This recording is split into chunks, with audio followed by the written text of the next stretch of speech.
Hey Andrew, you know it'd be dope if there was one place that you could get wrestling action figures, pops, DVDs, posters, comics, video games, and collectibles all in one place. Well, Derek, you're just in luck because I know the perfect place for you. It's the Funkenstein Wrestling Superstore in the Englishtown Flea Market, Blue Building, 45, 46, 47, and 48 in the Englishtown Flea Market in New Jersey. They have it all, man. Action figures, from wrestling to pop culture to pops, even superstar appearances once in a while, Derek. It's the place to be, man. Definitely. What are we waiting for? Let's go. Yeah, let's go.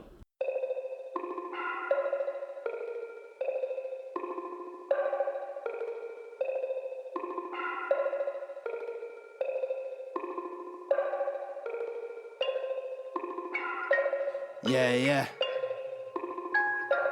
Yeah, yeah. Yeah. Look, Wrestling 101, classes in session. Pay attention to the teachings, that's from Andrew and Derek. I mean, these guys making a killing with no competition. Dynamic duo better than the Hardy Boys and the Dudley Boys. Everybody make some noise, mess with them, you get destroyed. They cannot be beat, take a seat. Watch them do their thing on the MIC. Face defeat, they cannot be seen like JC. Oh my goodness, it's a killing spree.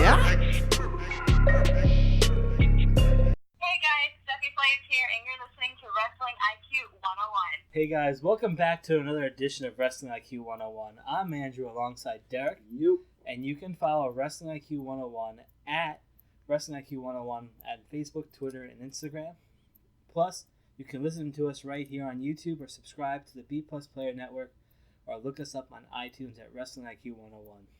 And today, we're joined by royalty himself, Prince Akkanatan. How's it going, man? Long time. Thank you so much. I'm happy to be back. I'm a two-time guest now. It's a real honor. Real privilege. I'm glad your first guest canceled, I assume. No, we don't do that. It's good to have you back, man. You know, we were just thinking about you. Andrew was like, hey, let's get Prince on. I was like, of course I'm down with that, man. Prince is our boy. We can definitely get him on, man. Glad somebody was thinking about me. Bookers these days sure aren't thinking of me. Oh, man. Well, you know what? I say it partially in jest, but like I was telling you before we went on the air, September was a really light month for me in terms of bookings. And anybody who's been doing this long enough knows you go through ups and downs, especially us older guys, where you just think, man, business sucks, it's over, it's done, and you get all bitter about it. But I'm already kicking out of it. You know, October is going to be a good month, and Prince is going to still be hanging on. It's a great interview. I'll see you guys later. So before you go, where can people get you on social media? No. Let's do the whole thing. We got more to talk about. Well, sure. You know, I've noticed that you've had a lot of content put up on your YouTube page. But first, I want to talk to you about Mike Shaw. Booger. Yeah, Bastion Booger. Yep. How was it wrestling him and knowing that it most likely was his last match? Right? Oh, I didn't know that at the time. No? I really didn't. It was a nice, unexpected surprise. The original poster had me versus Greg Valentine. Yeah. And Greg's cool, too. And I'll tell a brief story about the first time I wrestled Valentine. But this was before that. This was July 2009. And Valentine couldn't make the show. I don't know if he was double booked or missed the flight. Something happened. And Eric Sims, super agent. Eric Sims, oh, can I curse on this thing? Yeah. Eric Sims, motherfucker, had Bastion Booger in town.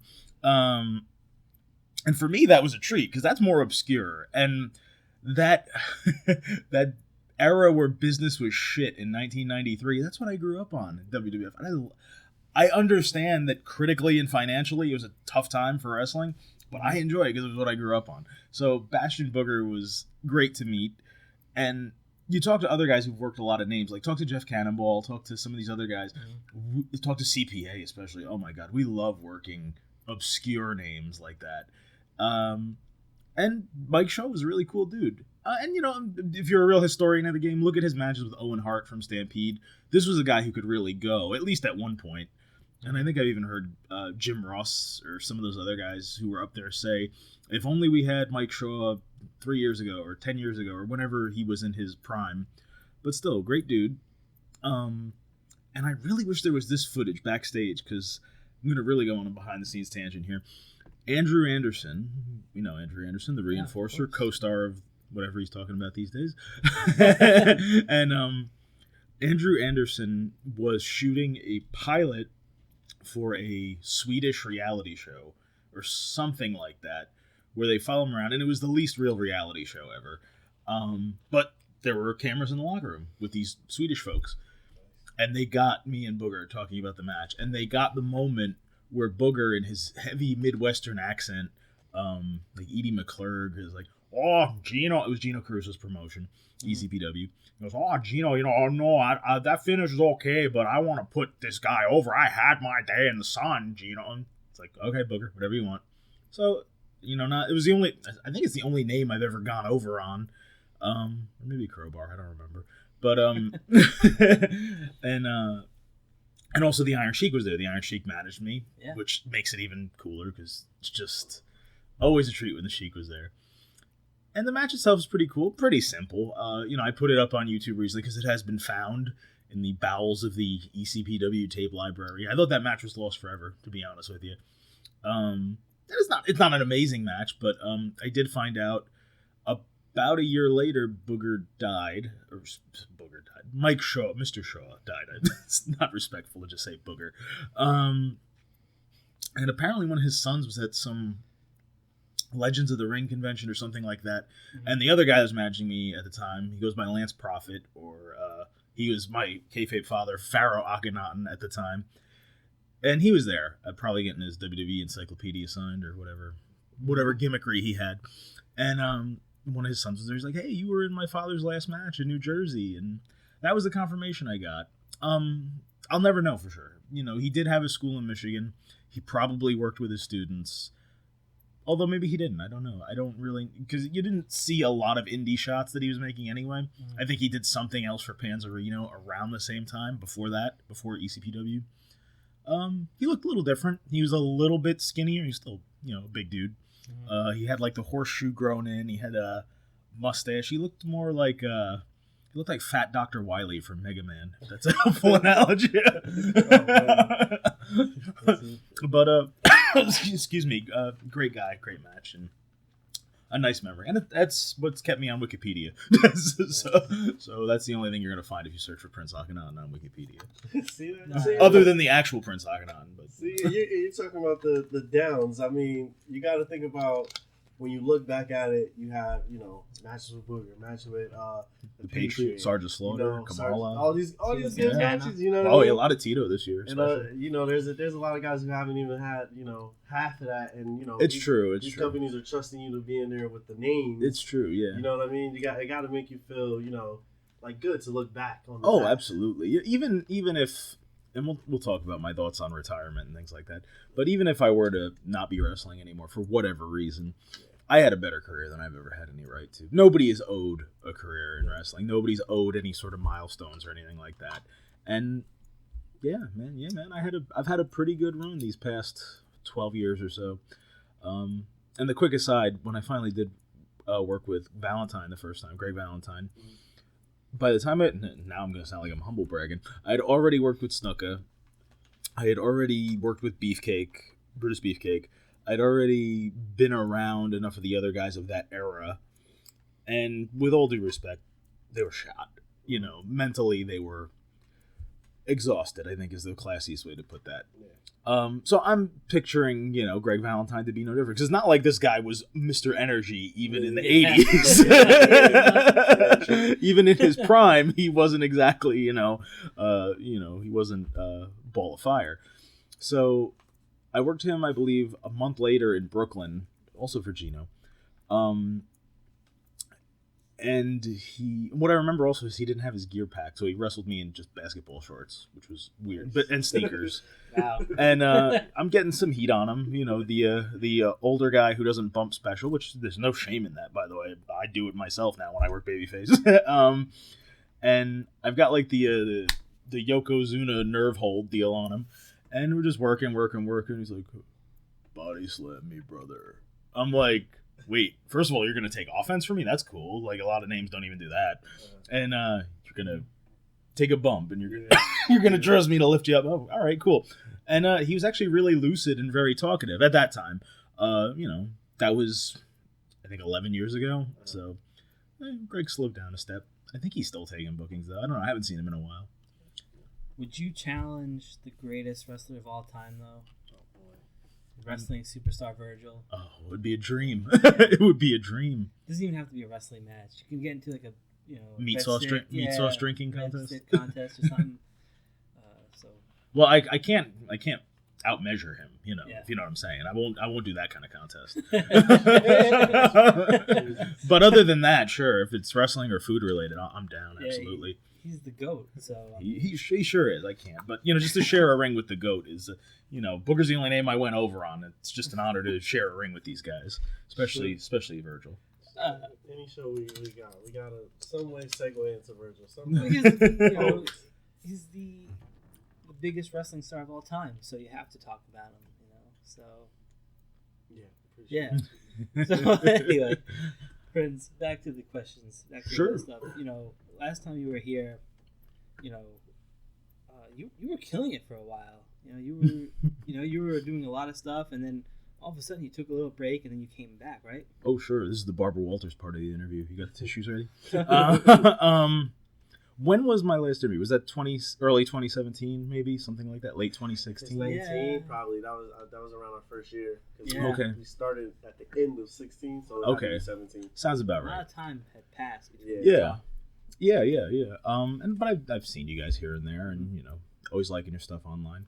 And this isn't new ground. I first broke it with the GoPro interview. I was involved with Sonny Kiss. And, we were close. I'm not going to misuse any words, because if I use certain words, like a relationship or boyfriend, I'm going to hear about it later. So I'm not going to use those words. Yeah. But we were close. And then we were not close. And it fucked me up, basically. Combined with the fact that I was also old and tired, it was also instant retirement. Boom. That was June of 2017 when we basically split.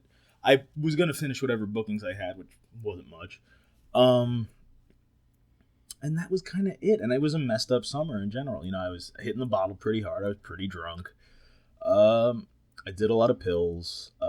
There is a suicide attempt in there that we don't need to dwell on that much.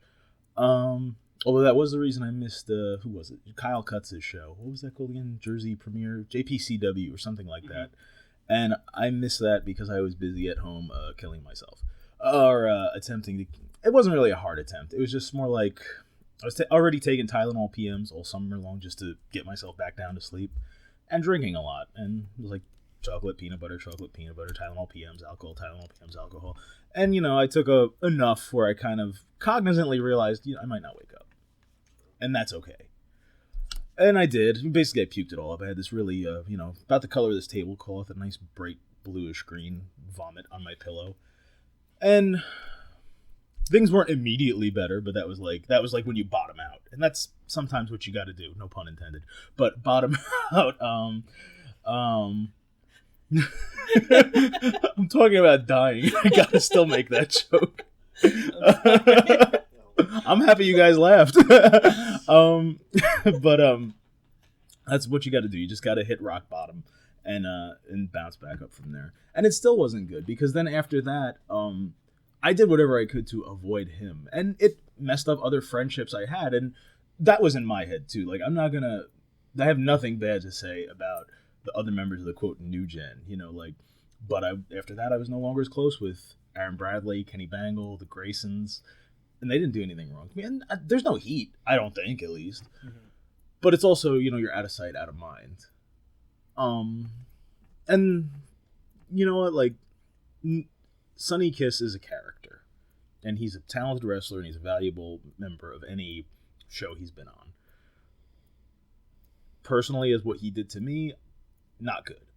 But nobody in wrestling needs to know him as a person. So...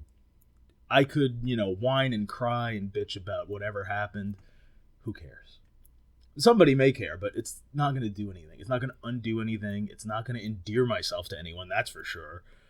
And it's just something I've had to move on from. Now, it's not always easy when, it's all over social media and everybody is kissing his ass, right or wrong. And it's not like he doesn't deserve the praise.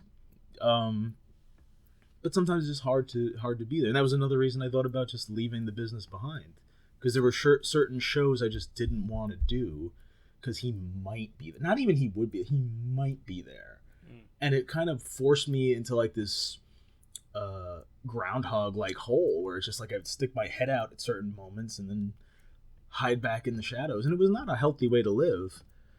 And I'm pretty much over that now. I believe. Well, again, like I have to be. He's not going to be on the Indies now. It's just I didn't want to deal with it. And there were attempts to like reconcile at different points and just be cool and be friends, and they never really worked, unfortunately, for whatever reason. But you know that is what it is. I hope he does well in AEW. Do I hope AEW does well? I don't really care. Actually, I have a question about AEW for you because there's a guy there who does a pretty good comedy shtick in Orange Cassidy. What do you think about him and some of the comedy that he does? I don't know him personally. I don't believe I've ever met him. I don't believe I've ever met Orange Cassidy. I can applaud anyone who finds something that connects. So good for him. That being said, I don't get it. But whatever. You know, there's a lot of things I haven't gotten over. Like, I don't get the angry video game nerd, but I can't dispute the fact that he's really popular. Yeah. And a lot of people do like him. Yeah. So I don't get Orange Cassidy. Doesn't mean I don't wish him well. Yeah. I mean, he still represents quote-unquote comedy wrestling, which I consider myself to be part of. Mm-hmm. And to that chestnut, it's like, I don't know if people see me as comedy wrestling. The people who hate comedy wrestling see me as a comedy wrestler, that's for sure.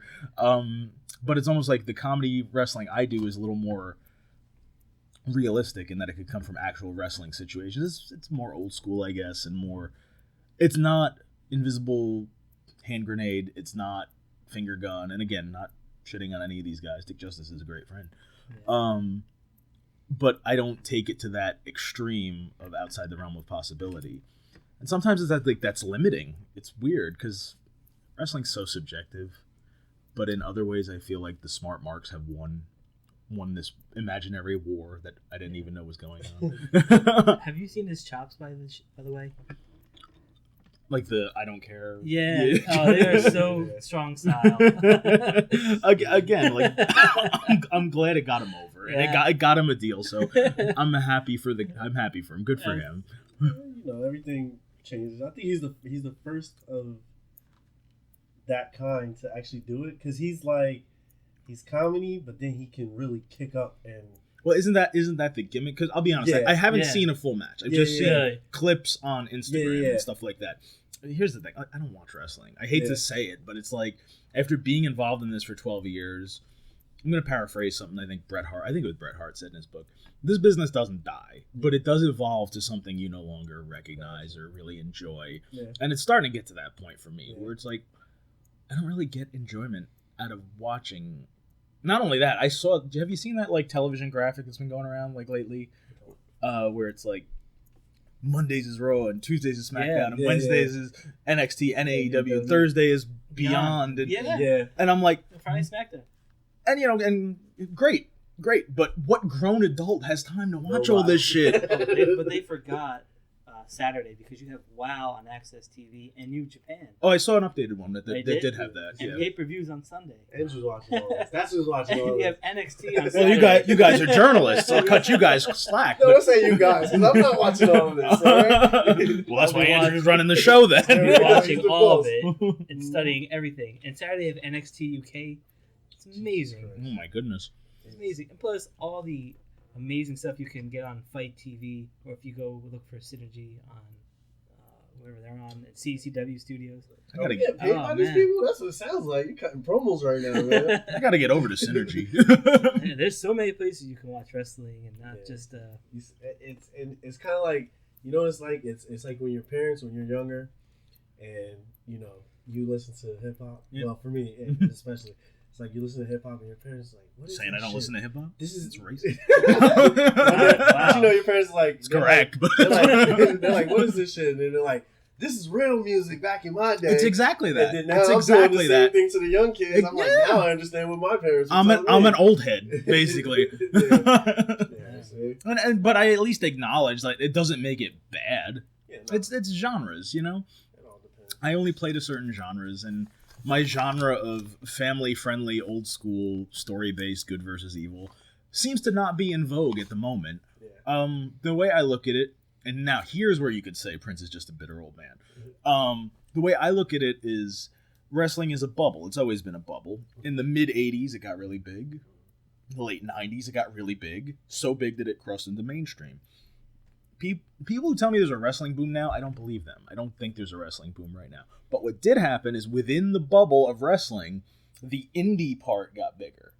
And the entertainment part, well, I shouldn't even say the entertainment part got smaller, but the WWE presentation got smaller. So now people are just seeing other stuff, and that's good in general. But and I'm not even shitting on wrestling. It's just how does everything's so fragmented now. We don't know how we consume media anymore. That's what baffled me about that TV graphic we were talking about. Ratings are down for everything. Ratings for the NFL are down. How do we measure what's successful and what's not? You can measure ratings, but it's not the same as measuring ratings in the 90s when people watched TV. I don't want to sound smug, but I don't have cable anymore. That's financials. That's not me being smug. I just have my Netflix machine / PS4. I think that's the majority of everyone. I agree, yeah. So things like the WWE Network, that benefits them, but as far as like seeing things live, it does. I don't think I'll see something. I'll see something a couple days later if I really hear about Watch it. On Hulu. Yeah, exactly, and it's all chopped up into clips for my own amusement. Like when Okerlund died and Hogan did the promo, I saw that because it was just clipped to that, and that's what I cared about. Really, you know. Well, you're not really missing that much, believe me. Missing a lot. No, a lot of people would say that. So I'm a wrestler who just shit on the wrestling business on a wrestling podcast. Is anybody still listening? So let's talk about these YouTube videos you do, man, because they're pretty hilarious. Thank you. Your reaction to wrestling memes and stuff like that. Like, what do you like? How does the thought process go into like what videos you're gonna do? And is this something like you can see like you just doing like when wrestling is done? Like, just hey, I'm gonna just make crazy videos. The danger of it when wrestling's done is that I won't have that built-in audience. So instead of getting the hard-earned 45 views I get now, I might only get 25. You expand to a broader audience. I hope so, you know.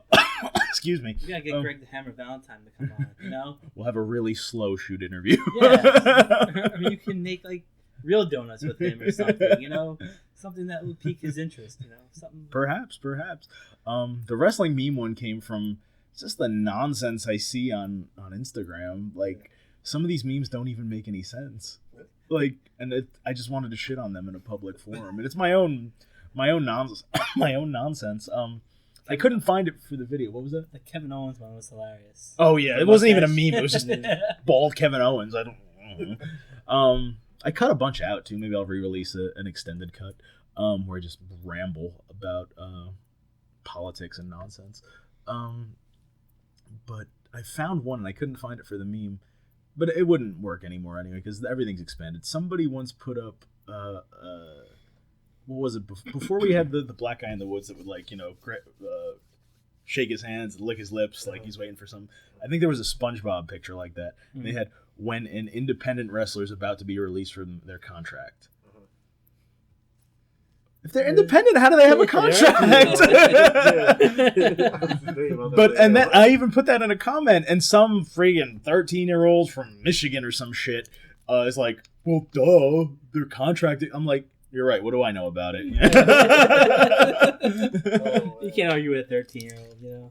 You can't. Hormones are all over the place. That's what I learned from doing Grimm's Toy Show. Boy. John Cena's the best wrestler of all time. Well, he made the most money. That's one way you can measure it. Let me ask you this. 31 years ago, there was a cereal Dunkin' Donuts had. How did that actually cross your mind to make cereal? And would you do it again? Yeah, I'm already working on... I have some ideas. I don't want to, like, shout them all out, because if they don't happen, they don't happen. The next one I will work on, though, is 1990-91. There were these cookies the WWF put out with some other company. They weren't exceptionally... They were basically Teddy Grahams, just in the shape of, like, Hogan and Warrior and Andre and Dusty and things like that. And but I looked at the ingredients list, and these... You know, you look at any foodstuffs you find at 7-Eleven, it's like brewer's yeast and sorghum gum, and I got all this sciencey shit. So I'm going to actually make it with the real ingredients, and see if I die or not, basically. Same thing. That's going to be the recurring theme. Killing myself for 50 views on YouTube. Did you ever think about doing the WWE ice cream bars? You know, I get that request a lot. You do? It's hard to work with ice cream, though. I'll try it at some point. We gotta make the cookie part, right? Yeah. That's the part people really Well, want. that's going to require some artistry. How do I It's just like, draw on a cookie? I mean, there's got to be ways. Have you seen that show Nailed It on Netflix? Yeah, I have seen that. It's a great show, and that was my audition for Nailed It too. Really? I sent them a link to the video. And it's for you're probably one of my favorite people. Why, thank you.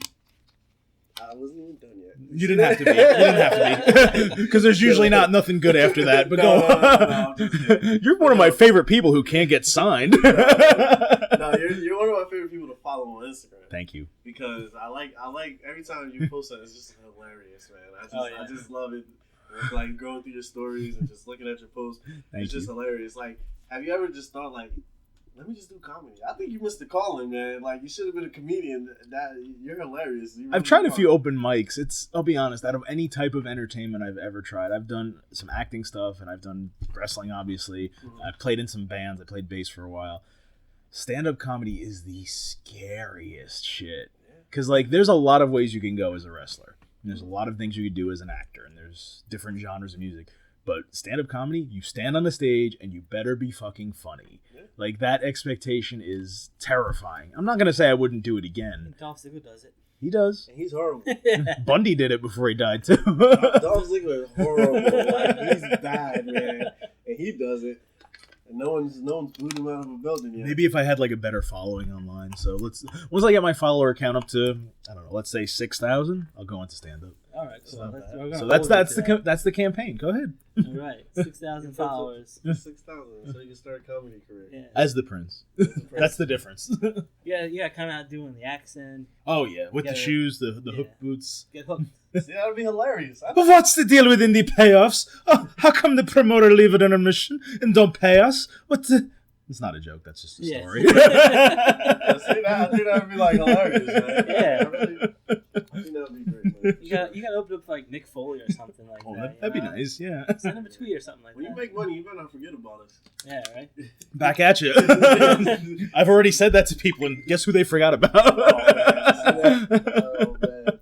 That's hilarious. So, besides, like, potentially you could be a comedian, are there, like, any talents that you have that we wouldn't know about outside of wrestling? Something you do, a hobby that you do, or something that a normal person wouldn't do that would be considered a talent. Well, I've always drawn. I've always drawn caricatures and cartoons, and I do them at intermission now sometimes too. So next time you see me wrestle live, come on over, get a Prince sketch for $5. That's really, I mess around with 3D printing too. Yeah, I feel like that's the future, but my skills never really developed beyond like a basic hobbyist level. Yeah. And then other than that, this has been a rough year. I lost my day job. I lost my car. My car got totaled in an accident in July.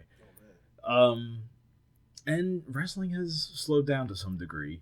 I find myself doing student shows and non-paying gigs just to get out there. Sure. I don't think it's going to necessarily be this way forever. And not only that, like I said, I mentioned retirement later, and I don't envision myself retiring anymore. I used to have visions of a retirement show or who my last opponent would be. I think I just do that much more old school way of doing it. Wrestlers don't retire, they fade away. You see the Kodiak Bear 2 or 3 times a year, and that's the guy who really trained me and influenced me. Magic is still around. King Kalua is still around. And those are more highly regarded guys. I'm not saying I would ever contribute that much to the business, but you never know. But I would rather just show up once or twice a year than just be done forever. True. Unless, of course, I get hurt or something like that, but who knows? Yeah, no, sure. Are you still doing the poetry? Are you still writing that stuff for yourself, at least? I screw around with some things, yeah. The poetry, that was just too niche-y, I guess. Too much of a niche. Okay, this is the exclusive. I wanted to give you guys some exclusive here on Wrestling IQ. Do you want to know how much money those books made for me? You want to take a guess first? I self-published 3 poetry books on Amazon. Mm-hmm. How much money did I personally make? $500. Lower. I was gonna say $250. Lower. $250? Like $2.50? Oh, $2.50. No, Thankfully that's higher. I was like, $250. Lower. $87. $87. $87. Three books that have been released for about as long as our last interview was. So like almost 3 years ago. $87 in 3 years. I sold one copy in 2019. Not only that, like I finally put them out into hard copy. Well, paperback, but a physical copy. Because a bunch of people are like, oh yeah, once the physical copy comes out, that's what I want. Yeah. I've sold one. And I don't know to who. Because when I first put it out there, I put it out there for $15. And I even thought like $15 is way too much for this piece of crap. I knocked down the price and I saw nobody's buying it right now. I don't even know what the hell they cost. They're still on there for Amazon if anyone is so inclined. But right now I still mess around with it because I knew I wanted to put something out there just to release it. There's a bunch of books that I've half written and including stuff non-wrestling pursuits, erotic fiction, perhaps. Have you watched Orange is the New Black? I've never seen it, to be honest with you. Because in the prison they had a sci-fi erotic book that they were writing in the prison. And like one lady, she was like the main author, and she was like spreading it around the whole prison and stuff like that. So if this doesn't work, I mean, you could donate some to the prison, right? Oh yeah, sure. I can donate all my porn to the prison. The poetry. Poetry to the prison. I'll give them both. Why not? You see, even though I mean, good deed. Even though whatever with the sales, it takes a lot to be able to write a book, man. Yeah. Thank you. So that is an accomplishment itself because I've thought about that like 100 times. The different things I can write a book on. And you know how many books I wrote? Nothing. 0. Yeah. Exactly. So that's a lot of work and a lot of discipline and focus to actually sit there and write a whole book 3 times. Yeah. Like that's pretty impressive. Well, that's the other thing too, because like to write an actual story or like and I don't want to dwell on it too much, but after the breakup, I almost wrote a story about all of that, like what happened there. And first of all, I wasn't gonna release it because that's just petty, But at the time, I wasn't thinking that. It was just writing, and I wanted to release something.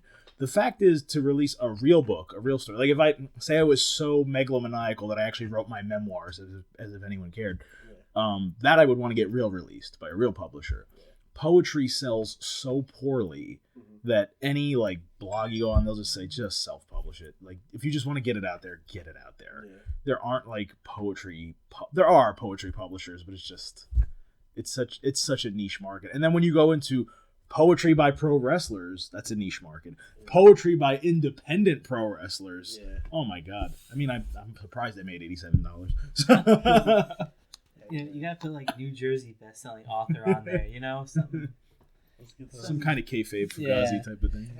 But hey, man, I see. I was looking at your bio. It was just like worst selling author on Amazon. I always like how you can take a negative and just make it into something funny. It's a great nickname. It's like whatever. But hey, it's funny, man. It works. I've had a lot of great nicknames throughout my career. The Cult Classic is probably the one that's endured the most. Amazon worst selling author. The Colin Quinn of wrestling was one I was fond of that nobody ever really got. A benevolent carny, Corinne Mink came up with that one. I kind of like that one. The alleged professional wrestler.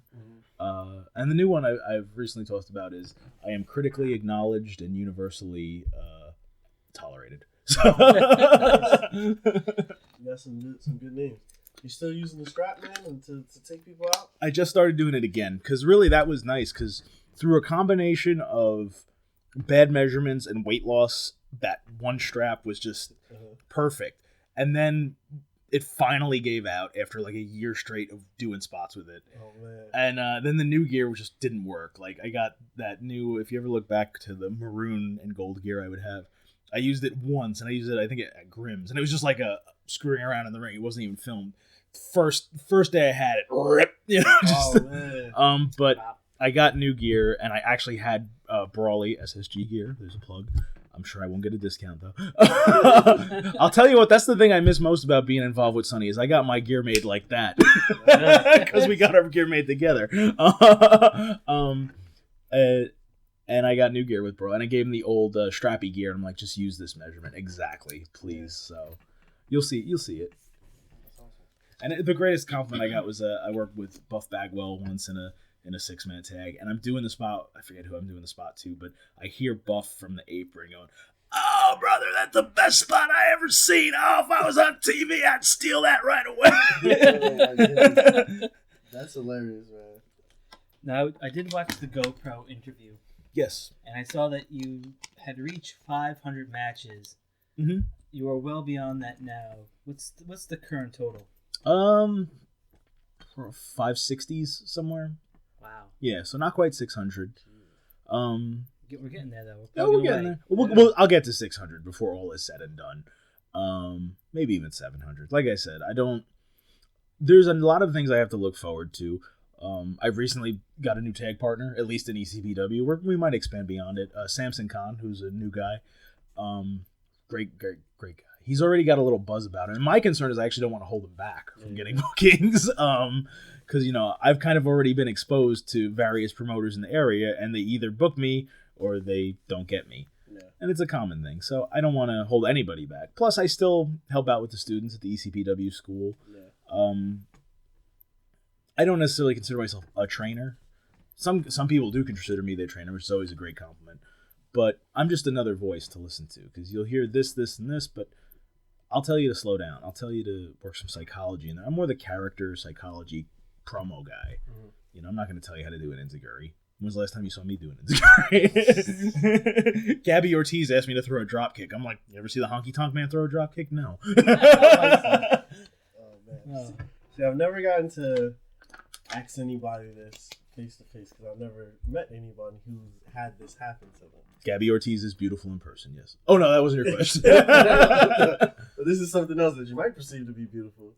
But taking a stink face from Rikishi, how does that even feel? And I can only imagine that with so many people he's done that to. That's like joining Vince McMahon. Well, I like to think he's cleaned himself between all the people. Imagine if you did. Imagine if you had heat Rikishi. Oh my god. Thankfully, I didn't. How is that moment? And what are you even thinking about when it's happening? Turn your head, close your eyes, and think of someone else. Swear, right? A lot of women do that when they're with me as well. So, but yeah, and I was lucky. Rikishi liked me for the simple fact that the first time we worked together, my tag partner was just an idiot. Mm-hmm. And I don't want to bury the guy, so I'm not going to tell you who it was. But he's kind of like the big boss man. So anybody who got that impression would get it. And I've kind of had that luck. Like Duggan liked me for the same reason. Bushwhacker Luke liked me for the same reason. So to you shitty New York independent guys, thanks for teaming with me. Yeah, right. It's it's pretty cool that you were able. Some of these moments people wish they had. It's true. Even if it is a stink face. Yeah. You talked about depression before. Mm-hmm. You told us what happened. But you wrestled for dropkick depression. Mm-hmm. What does that mean to you? Maybe somebody in that crowd is dealing with depression and they're going to the show for, to find what you pulled themselves out of there, or something like that. And plus, they're always helping different charities out, dropkick depression, to help eradicate this awful way of people thinking. It happens. People go through it. Hopefully they find the right way to get out. Yeah. And so what does it mean for you to wrestle at dropkick depression, knowing that you were just like somebody else? You were at the bottom, you said. Mm-hmm. Now you pulled yourself out. And, hovering back above the mid card where I belong. So, first of all, the dropkick depression shows are just so much fun. Such a great mix of talent. And I've been friends with Jeff Cannonball for years, and I've come to be friends with Tara, through him. And to just even distract people. So even through any wrestling I do, it's like hopefully they're so engrossed in whatever product it is that they can forget their troubles for the 2-hour show or the 4-minute Prince match or whatever it is. And to know I'm excuse me, helping a charity is just that much more meaningful. Like even the last one, I was, quote unquote, just in the Battle Royal. And, a lot of guys, and even when they told me that, the first thought was like, it's just the Battle Royal. I'd like to be in a singles match. I'd like to be in a tag match. But we took that battle royal. We made it a lot of fun. Me, Stan Styles, TK Luther, the Cookie Pimp, bunch of the other people that were in there as well. You just make the best of it. And that's almost like a metaphor for dealing with depression. Easier said than done at times. Make the best of it. You know, when you're dealing with all this stuff when your life is turned upside down. But even if it's a really bad match, it'll be over soon, just like depression. I mean, I think the message is, right, it's just, it gets better, right? Yeah. You deal with it, you know, at the end of the tunnel, it gets better. There's at least breaks in the clouds along the way. Yeah, so hopefully anybody who does listen to this, you know, something to think about. It does get better for you. It will get better. Maybe if you don't see it right away, there's a light that's going to get better for you. So, yeah, it's pretty cool, man, that you were able to share that with people. Yeah, of course. You got your future ahead of you. Oh, thank you. Comedic, depression speaker, like, artist. And I'm doing doing more non-wrestling stuff too in the business. Doing more commentary gigs. Yeah, I was going to ask you about that. Camel Clutch is my commentary persona. I'd like to be doing more of those. You know, if anything, you know what? I make more money when I don't wrestle. I get paid more to not wrestle. And I've started doing road agent work. American Coliseum Wrestling in upstate New York. Kevin Apollo's group, pretty new group. I really enjoy it. I'm surprised. Again, I've been like a quote-unquote agent on shows I've been on, but that's different because you're so concerned with your own match and what you're doing. And they might say, hey, look at these two new guys. Make sure they have a good match. Okay, fine. But to look at a whole show from top to bottom, make sure everybody's ready for their cues, help them out with their promos, even guys that I've just known for years, you know, Tony Rush, John Tella, Kenny Bangle, guys like that, to help them along or just make sure the show runs smoothly. It's a nice thing. And it was also nice to know that I have that much respect that I could pull that off. With both guys, again, guys I know, and plenty of guys I didn't know.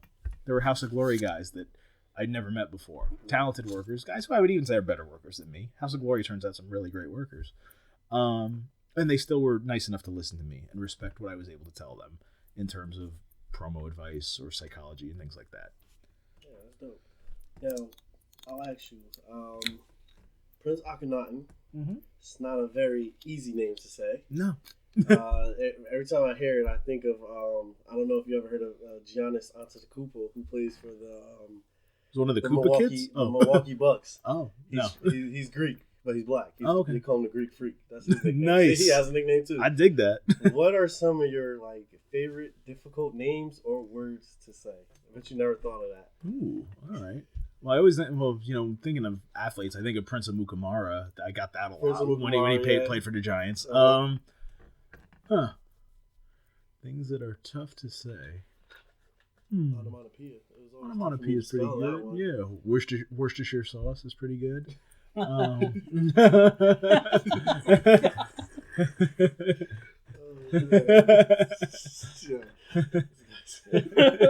Bottomed out before. Oh man. Jesus, man. I can't mess with you guys. Between both of you, none of us are gonna have a job. Are you gonna fire yourself, Andrew? Yeah. I'm on thin ice as it is. I know the feeling. Next question. I'm about to cast someone else's Prince Akkanatan. I'm not working out the way I had intended. I recently saw on Facebook that you reunited with Mike Orlando and Ali Rex and the Amazing Graysons and Corey Dillinger. What was it like when you took that picture? Well, actually, I took that picture was taken back in either March or April at one of Crowbar's Risk-A-Mania events. And Dillinger I'm always around. Uh-huh. Dillinger's always still on Gina Caruso shows a lot. Sure. It's nice seeing the Graysons, especially JP. JP's always really warm and friendly. And not that I hate using his real name, but I forget what they call him. But Spencer, the other one. Justin? No, Justin is JP. Oh, yeah, that's right. Spencer's the... TJ Marconi used to call him Slick and Thick Grayson. And JP, right? JP is the buff one, and that I'm putting them both over, but it's just I feel like I talk to JP more than Spencer at this point, and they're both great kids, and I'm really happy for them. And I was happy to see them both on Raw not that long ago. And Orlando, I didn't get a chance to see as much. And well, now they're living in Florida, so I really don't get to see them. But still, it's always great to see them. Allie Rex is like my little sister. And I'm not going to tell their stories, and I don't want to tell tales out of school, but as her relationship with Mike was first starting, it had something of a rocky start. And my relationship with Sonny was starting to end and was beginning the rocky ending. We shared a particular car ride to a Dino Santa show, WWWA or 3WA, whatever it is. And like we already knew each other, we were already close to each other, but like at that point we just bonded over this sort of shared misery or whatever. And then we got drunk later on and just had buffalo wings. Another great way to bond. But so she's always been like a little sister to me, and Mike's just cool. Like, and you know, from the first day I ever saw Mike Orlando, he had a presence. And I hate to say it corny, so I won't do the voice, but you can't teach that. Oh, you can't do that now. No. Oh yeah, that's true. Yeah. That's true. I don't want anybody sitting on a curb as the cops are talking to you, but oh my God. but the president. We started like pretty high, and now it's just. Oh, we're ready to go to the lowest common denominator. Come on. Look, I'm already not getting booked that much. What have I got to lose? Oh my God. What am I gonna do? Retire in a couple years? I'm gonna do that anyway. But world's gonna end in 10 years. Come on, man. Let's bury everybody. But for Mike Orlando used to come to the EZPW school with Jay Santana, another guy I missed, by the way. There's a name out of the past. And he just looked like a guy that was already at tryouts and stuff like that. He wasn't at the time, but he just had that X factor about him. And I've always liked Mike. I know not everybody can say that, but that's the thing. Once you get popular and in demand, there's always going to be somebody that dislikes you. Sometimes for no reason, just because you're in their way or perceived to be in their way. Let me ask you this real quick. When you go for buffalo wings, right? Mm-hmm. What mild of sauce do you go for? Do you go for mild or the hottest? I don't go for the hottest. That's like show-offy stuff. Yeah. If it's just casually just chilling, like if we're just having beers and talking, I'm going to go for flavor over heat. Like a garlic or a honey garlic or something like that. But I can throw down with spice. Like if it comes to that, sure. Yeah. You think you go on wild ones? Hot ones, I'm sorry. Hot ones? Yeah, it's really a show where they have hot questions, but even hotter wings. Oh, I would love that. Yeah. I don't know if I'm a big enough star for that, but I would love that. They had like Stone Cold on. And like, oh, sure, that's the natural progression. Stone Cold Steve Austin, then Prince Akkanatan. Maybe we'll get Brett if we have time. They had Chef Ramsay on it, right? And he could not handle it. And he was coming up with all these different tactics as the heat progressed. And Stone Cold Steve Austin, like, didn't even break a sweat. I believe it. He handled it like yeah. I don't think so. I think he was hiding it pretty well. But like, I'm more inclined to believe that. But you never know. He didn't sell a damn thing. Like, they had Sasha Banks, Jericho, Michael Sarah. Like, should be doing. Missing our call in too, man. Well, Jeff, I thought there would be catering for this podcast, guys. Come on. Jeff Campbell, Flaming Table. Yeah, he does that. Yeah. That's right. He did do that. I don't think he's done that in a while. He should bring it back. I always tell him. I go with like mango habanero. I like that. Sounds good. Sweet, but it's still spicy. Yeah, too. I'm down for some heat. Yeah. Sure. I'm Jewish, so I get mild. That's fine. I'm already sweating after thinking about it. I'm like, oh, made a bad decision. You might anything spicy you get, I'm telling you, you're gonna regret it the next day. Though. It's true. That's for sure. That's for sure. You're selling it at some point. Yeah, you are. But I'd rather sell it in the privacy of my own toilet. Hey, so. As long as you got the day off, you're good. Yeah, right? Well, that and Taco Bell, right? That just goes through you like... I don't know, man. No, Taco Bell doesn't do that to you? White Castle? It's been a while. Taco Bell I've had on the 2020 anti-Trump boycott, because Yum Brands donates to the Trump campaign. So I know I'm not making a big political stand. It's really more of a weight loss excuse for me. Like if that's the little thing I could dangle is say don't eat at Taco Bell. Yeah. Because Taco Bell was a tough fast food for me to quit. Taco Bell's pretty good. Taco Bell. Yeah. Taco Bell, you can't miss out on Taco Bell. Yeah, but hey, if he's getting impeached, hey, I'm going to be right back at Taco Bell. Once that goes down officially, boom. You give up on like Wendy's or something like that. They're on the list too. Oh, yeah? It was a sad list to see. I'm like, oh my, good morning. Everything you love is funding evil. So it's man. Literally, McDonald's was on there. Amazon was on there too. I don't get that because him and Bezos hated each other. I don't get it. Well, I mean, who doesn't like Prime? Hey, but yeah, it's true. It's true. I still have Prime. If I had money like him, yeah, I would be in favor of Trump. That's true. That's true. I get it. That's and that's not even a Trump thing. That's a Republican thing. A Republican. Yeah. So whoever's left listening, I'm sure they tuned out because it's turning into politics. Libtard Prince. Are you still doing the shirts, the Get Hooked shirts? I used to love those shirts, man. I'm thinking of ordering more. I don't know. They sell so slowly. I was gonna say, what are you telling me? I sold 2 for all of 2018. No, they're sold. They're sold. I have one left in the truck. It's a 5X if you want it. But for a nightgown for me, that's exactly it. And the crazy thing was the big sizes were used to be the first to go. Yeah. I was the only wrestler who had a 6X at shows, which by the way is a great attention getter for anybody who's toying with merch ideas. Get the biggest shirt you can find. Get one of the biggest shirt you can find. Wave it around at intermission. Yeah. Find fat people in the audience because let's face it, indie wrestling fans are enormous. Oh my god! And but do dark colors. A lot of my shirts were yellow. Yeah. Wrestling fans are also dirty. I like the yellow one too. And the blue one. The blue, yeah, me too. But the black one sold the quickest. So everybody wants black. Apparently, I thought I would be different, but people don't want different. Not in shirt color, at least. So. Yeah. How long does it take you to edit some of these videos? Because there's that one where the old classic Prince Akkanatan and the new one. How long does it take you to make those videos or come up with these ideas for these promos that you create? Well, a promo, just like a match promo, I can do that within. If I'm really pressed for time, I can do it within an hour. Shoot it. That's assuming I got nothing else to do. Usually I do them separately. I'll batch out a bunch of promos. Like I'll film. Like I would go today, like whatever dates I have for October, I'm going to film all of them that I know about anyway. And then they'll just sit on my phone probably. And then over the weekend, whatever, I edit them in about 20 minutes because I usually find some sort of free use video background. I got to make the chyrons, which are those little like things that'll say Prince Akkanatan versus Kenny Bangle, October 4th, Opakon, New Jersey, that kind of thing. And then I got to find some sort of music to go with it. And that's really it for the most part. Those are quick, but the YouTube videos, like the cooking video and the movie reviews and the meme video is a little bit easier because that was just kind of just me sitting there with the graphics. But a couple days. I also take my time, because I don't think anybody's waiting with bated breath to see me make cereal or review a 30-year-old movie. But you never know. Maybe eventually they will. Now we know who to send our stuff to.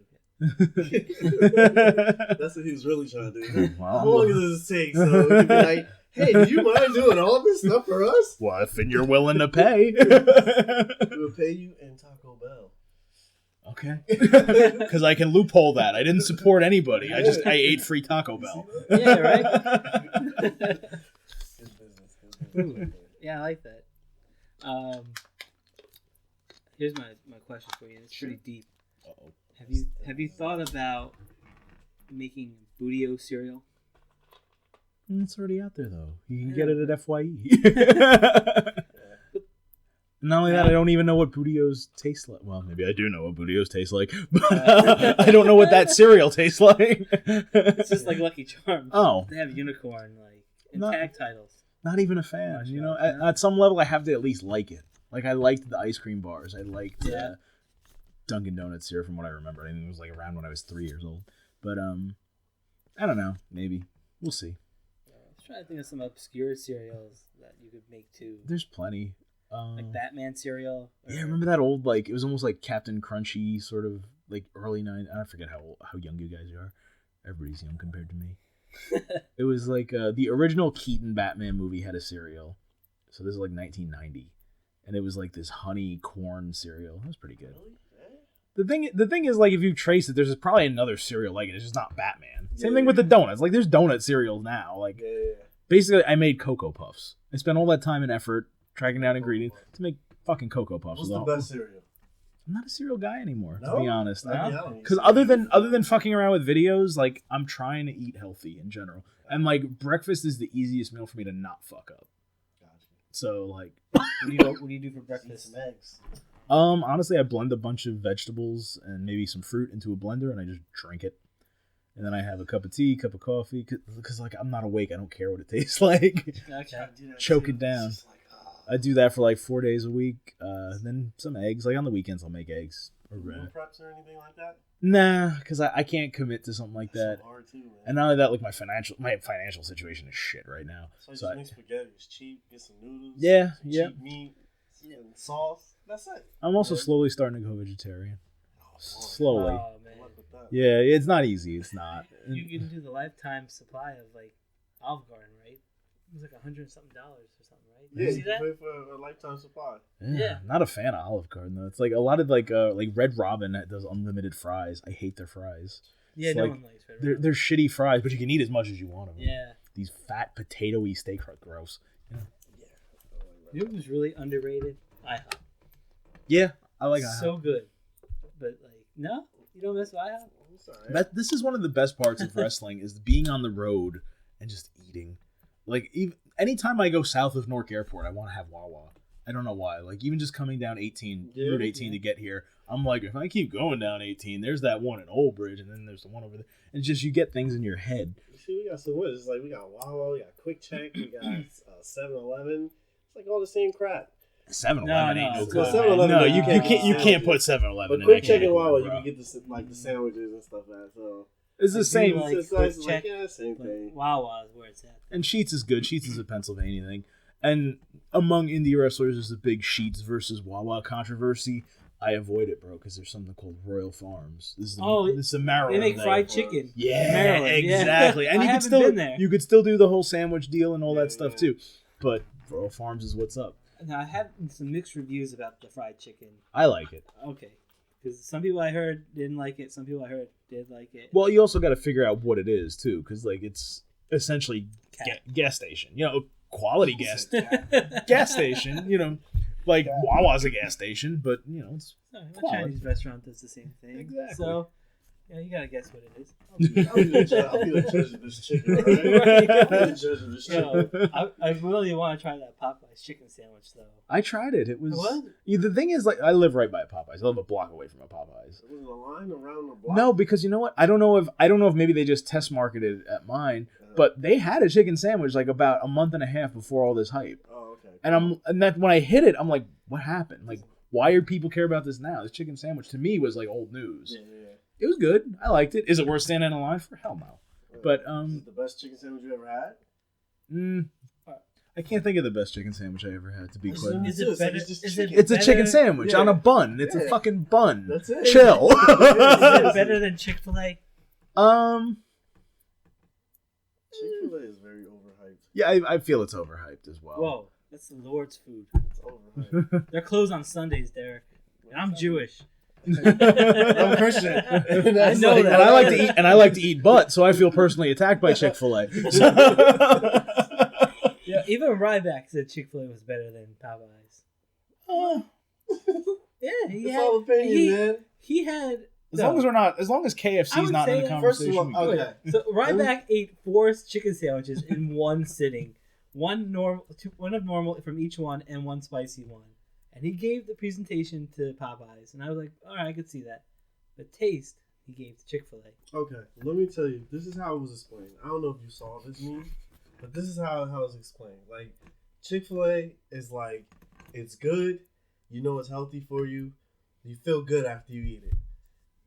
Popeyes is like your grandma from down south. If you had an old black grandma, she's cooking it. She don't give a damn about what she puts in the ingredients. But you know it's gonna be the best thing you ever taste in your life. But it's probably gonna fuck you up 10 years from now. Not like that. Like who said Chick-fil-A is healthy? Like, you want to talk taste, that's fine, but it's still fried chicken, and fried shit is bad for you. Like I don't think if you go to the doctor and they say eat fried food, find another doctor. Because you've been tricked by a cupcake salesman or something, bro. Oh man. So it doesn't matter at the end of the day. No, it matters, man. This is life or death. This chicken sandwich. Exactly. I'm all for it. They realize Prince Akkanat's not worth booking, so let's talk about food instead. Never, man. So Prince, even though I came up with the new tagline, I'm Prince Akkanatan. I eat ass. So it's like put that on the business card. You might start getting a lot of fans when you say that, man. You know what? I love my perverted fans. I love my pervy fans. I love And, even my non-pervy fans who are LGBT and whatever else, that's great. I just wish my pervy fans had more money. Because, like Steve Scott, God bless him, he sells his used gear to some of those people. And I wish I could. Mine just admire me for my hairiness, I guess. I don't know. My favorite pervy fan that I had was this one guy from Hungary or either Ukraine or somewhere over there. He would message me on Facebook and say, I'm writing a story about you. I'm like, that's nice. Where you are so strong. I'm like, that's far-fetched, but okay. What else you got? He goes, well, you're strong and you take me and you squish me up and make me flat. I'm like, okay. And you fold me into a pair of underwear that you wear while you wrestle. And I'm like, that's a very interesting fetish. And he got so offended. He's like, this is not sexual. I'm like, it's not sexual. I just folded you up and put you on as underwear. Apparently, you're on my taint while I work. It's You could have picked anything. A hat. Yeah, exactly. A shirt, shoes. Then how come you're not gloves? Underwear. Exactly. Yeah, right? Jesus, man. Well, hey, you got some cool fans there, man. I do. God bless them. So, when it's all said and done, when people look back and they think of Prince, what do you want them to think about? I'll be happy if they just look back and think about me, to be honest, because so many guys just become... Oh, excuse me. I was just choking on water. I'm really not getting emotional, I swear. So many of us just get lost to history, and there have been really talented guys who are... I'll bring up a name like Judas Young or Danny Inferno, and these even other wrestlers aren't sure who these guys are. And I mean, their day was before they got in. So for somebody to think about Prince is going to be really flattering. I hope my legacy will be something within wrestling. I hope people will find me helpful. There were a lot of people I've helped along the way. And just a good person to work with. Maybe not the great, I'm not going to be in the great worker category, but fun to work with. So I've gotten that before as a great compliment when Bandito Jr. said I was easy to work with, fun to work with. And now he's reffing in WWE, so go figure. And then for the fans, just somebody who's interesting. And this is what I stress to the students, just try to be memorable. They're going to see a bunch of hip tosses. They're going to see a bunch of chain wrestling. Do something different. So hopefully I'll be remembered as different, at least. I don't know. Yeah, for sure. But to be remembered at all is the goal. I hear you on that one. So you have this thing on Facebook. You do the wish list. Oh, I did that for a week. Yeah. Honestly, it was a mistake. But go on. Oh, bro, this was like cancer. My likes took a hit, bro. On that nobody gave a shit. But continue since you put this up.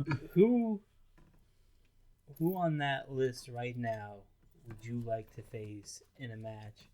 And on the flip side of that, another legend that you haven't faced that you just would love to wrestle. Lawler has always been at the top of the list as far as legends. And I feel like the Prince versus the King kind of writes itself. And then after that, Lanny Poffo, just for the promos, if nothing else. You have a poetry slam. We don't even have to wrestle. Just have a poetry off. Yeah, why not? Yeah. That's pretty good. And as far as folks around here, Hot Dog Starks would have been on the list. We were scheduled to wrestle each other that week. The show got canceled. So I still want to wrestle Hot Dog. I've never had a singles match with Mike Orlando. I've never had a match with Mike Orlando. TJ Marconi, I've never had a match with. And, there's plenty of us. And I it's tough because I don't want to forget people because people are always going to be hit up with DMs if I'm lucky, if anybody would listen to my interview. But, my friend Legion from Staten Island, he's a name that, he's pretty much done, but he resurfaces every now and then. So I definitely want to wrestle him because as long as we've been friends, we never wrestled each other. And,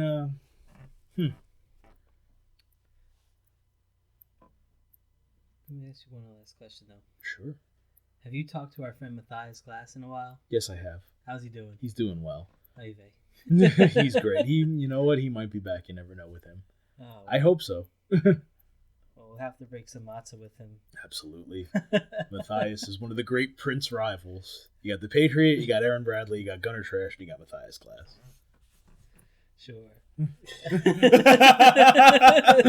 All right, fine. Don't believe me. No, I agree. Prince, where can people find you on Facebook, Twitter, and Instagram if they want to get hooked? At Prince Akkanatan. That's Prince, Prince, and Akkanatan. Oh, and Akkanatan is spelled Akkanatan. Or just type in Prince AKK and I'll probably be the only thing that comes up. Instagram's really the best bet to follow me. I'm on Facebook, but I'm not really on Facebook. You know, I feel like it's just for soccer moms and racists at this point. That's why Andrew's on there. Which one do you think he is? Well, how are you kids? Was that SUV yours? Oh, nice. Yes, it was. Oh, okay. I didn't hit it. Me and AJ Styles have the same one. So. You have the same hair, too. Prince, it's always a pleasure seeing you, man. It's always a pleasure being here. You guys are great. Thank you for sharing some enlightening stories and even the tough ones, man. Yeah, Hopefully it makes people realize they can get through what they can and come out with smiles and pursue what they want. For us, we've been Wrestling IQ 101. You can follow us on Facebook, Twitter, and Instagram at Wrestling IQ 101. You can search us on iTunes as Wrestling IQ 101. You can subscribe to us right here on YouTube or check out the B Plus Player Network and subscribe there. And we will see you very soon. You're out. Exactly.